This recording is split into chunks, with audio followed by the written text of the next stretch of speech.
Bismillahirrahmanirrahim. Assalamualaikum warahmatullahi wabarakatuh.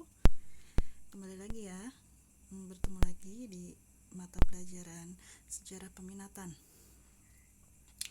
Sekarang kita akan membahas mengenai metode penelitian sejarah. Semoga kita semua selalu diberikan kesehatan ya. Kalian tetap semangat sebelum Ibu memulai pembelajarannya. Jangan lupa untuk berdoa terlebih dahulu sesuai dengan kepercayaan masing-masing. Oke, next. Metode penelitian sejarah.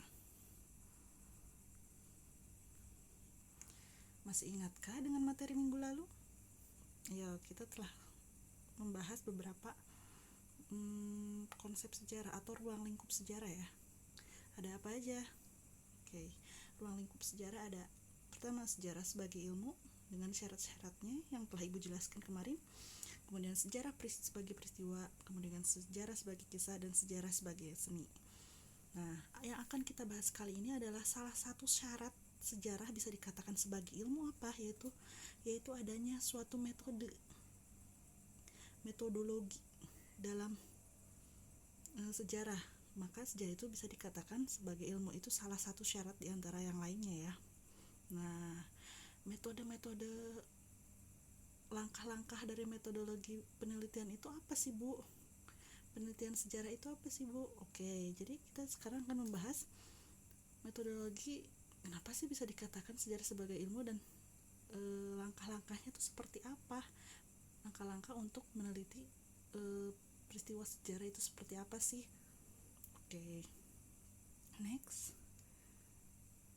Nah, sebelumnya kita pelajari dulu ya. Kita harus tahu dulu apakah metode penelitian sejarah itu. Nah, menurut Gilbert J. Garaghan, metode penelitian sejarah adalah seperangkat aturan dan prinsip sistematis untuk mengumpulkan sumber-sumber sejarah secara efektif, menilainya secara kritis, dan mengajukan sintesis dan hasil-hasil yang dicapai dalam bentuk tertulis. Ya, oke, next. Nah, langkah-langkahnya ini ada berapa sih langkah-langkah penelitian sejarah? Ada 5. Pertama, yaitu penentuan tema. Nanti akan kita bahas. Tentunya ya, penentuan tema itu adalah langkah awal yang akan peneliti lakukan untuk untuk meneliti suatu peristiwa sejarah. Kita kan harus mempunyai sesuatu yang disenangi dulu untuk melakukan suatu hal, apalagi suatu penelitian, yaitu salah satunya menentukan tema apa nih yang kiranya urgent atau yang saya banget nih gitu, atau wah ini lagi viral banget nih, lagi hits, kayaknya bagus nih untuk diteliti gitu. Kemudian heuristik itu sumber sejarah, pengumpulan sumber sejarah. Kemudian kritik atau verifikasi dari sumber sejarah itu, kemudian kita kritik, kita verifikasi apakah sumber itu benar atau kurang gitu. Kemudian interpretasi, yaitu pendapat kita mengenai sumber yang telah kita teliti. Kemudian historiografi atau cara pandang penulisan sejarah.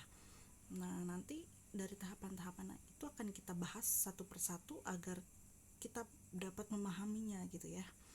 Oke, next. Oke, pertama tadi apa?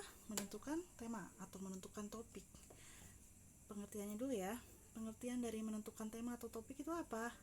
Penentuan tema atau topik dalam penelitian sejarah merupakan sebuah pertimbangan seorang peneliti untuk menghasilkan penelitian yang unik dan urgensi dari permasalahan. Nah, seperti yang Ibu tadi jelaskan bahwa seseorang peneliti itu melihat keurgensiannya dulu untuk meneliti suatu sejarah tersebut. Urgensi itu apa sih? Urgensi itu kepentingan. Pentingnya saya meneliti ini untuk apa ya?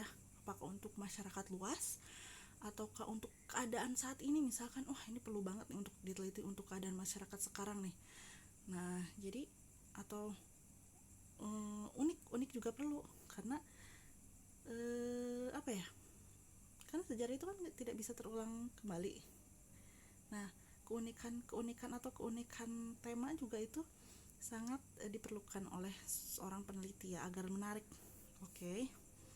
Nah, langsung saja ke contoh umum agar kalian bisa memahaminya lebih lagi.